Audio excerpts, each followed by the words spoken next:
So how do you know when you got a snail and slug problem? When you go out early in the morning and you search a piece of grass about that big and you find that many snails in it. In fact, there's another one. This is unbelievable. I got a problem. Okay, one way you can test neem when you're spraying neem oil, one way you can test it to see if you're doing the right concoction, here's just a little tip, is you just kind of mist up in the air and let it go onto your arm for a little bit. Let it air dry and then fill your hair. And if there's kind of a stickiness to them, then you know you got the right mixture. You've got an okay consistency. That's one way you can test, just a quick tip.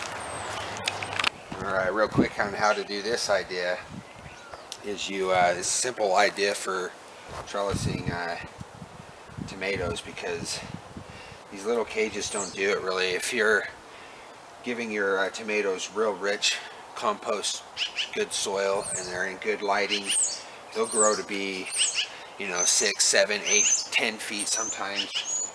So I always do a stake, and I got it on this side, and then I just flip another tomato cage around this idea and tie it all together with like strings and zip ties and stuff, and then kind of do it at the top, and you double the size, and you get like, it's a little bit more expensive obviously because it takes 2 tomato cages per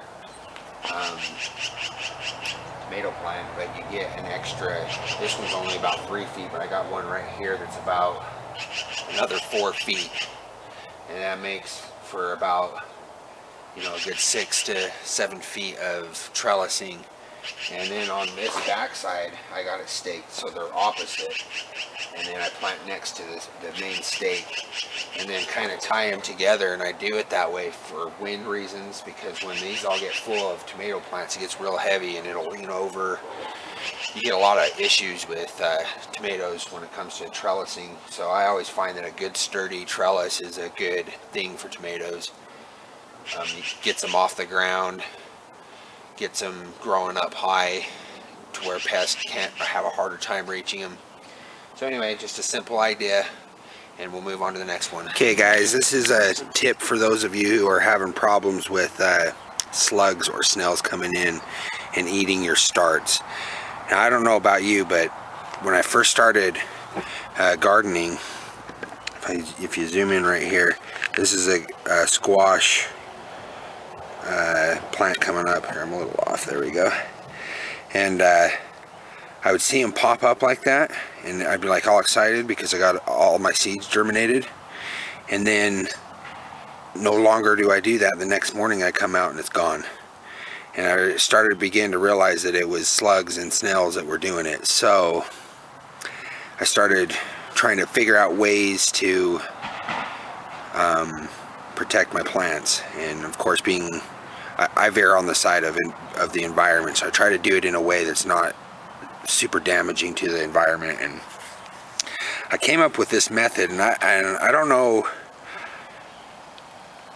there might be stuff out there on this. I haven't really searched the internet on this, but I noticed that when I would take a plastic cup and cut it in half and put a ring around it, and then what I would do is, well, that in itself I've seen work, and then I also take some eggshells and I go around it like this, maybe a little bit in it, and create kind of a path. It almost never fails. And I don't know if it's the plastic and the eggshells or a combination of the two. I'll probably put a little bit more eggshells in that, but whatever reason it is, it works. So this is another idea on getting starts going and protecting them against slugs and snails. Now keep in mind, this only works until it gets so big. Once it starts draping over that cup, they become slightly vulnerable again. However, the plant's more established and it has bigger leaves and it's more resistant. It can withstand a little bit of an attack at that point, but it's only in the beginning when you're first sprouting that this works. And then what I do is I usually, after it gets so big to where I don't need to worry about it no longer fulfills its purpose, I'll take scissors and I just kind of stab down by the base and clip the cup, and then I can pull it around the stem of the plant without hurting the plant too much. So anyway, this is just another idea. If you have any feedback or whatever, feel free to comment on it. This has not failed me. This has got my plants going every single time. In fact, see these, I bet tomorrow morning these ones popping up right here are probably gonna be eaten, and that one in the cup will still be alive. I'll take some pictures or whatever as it grows to kind of show that the plant lived. But anyway, moving on to the next idea. Okay, we're back now, and as you can see, all my plants have grown big enough now that slugs aren't really an issue anymore. So if you zoom in right here, it's kind of hard to see through all the foliage, but I still have one. I left one to kind of show you how I remove this without damaging all the stuff. So let me clip this for you and show you kind of how I do it, and then I'll show you or give you another tip you can do if this particular thing doesn't work for you. So hold on one second.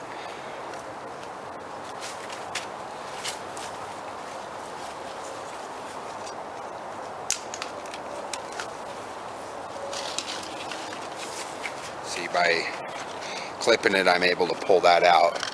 And for some reason, let me zoom back out here, sorry. For some reason, slugs and snails won't really go up this. I don't know if it's the plastic or what, but when it's first sprouting and I first got my start going, this prevents them from getting to it for some reason.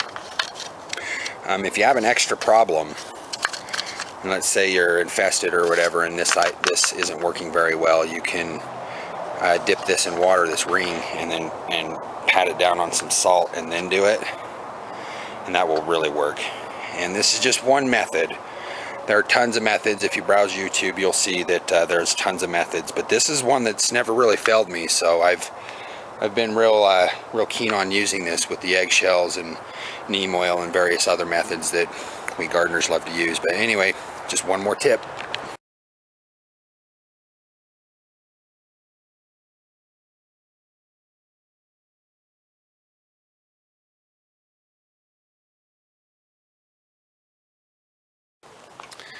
Okay, for this composting idea, this one I don't see on a lot of the list, so I just wanted to share with you that you can use this as a compost, and it makes it good for clay soils and harder soils is like an additive to loosen it up a little bit, and that's the broom.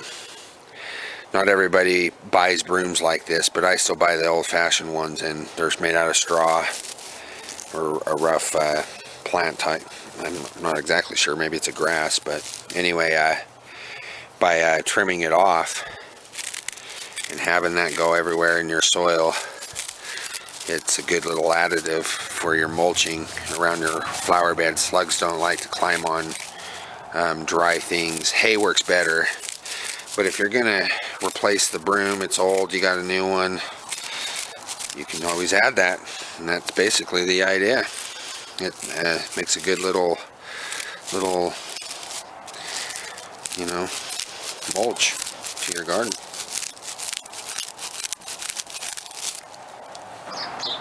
Hello everyone, this is Corey Lefevre with Garden Fever, and today I wanted to share with you a little tip on how to overwinter your plants or your so-called annual crops that are in pots.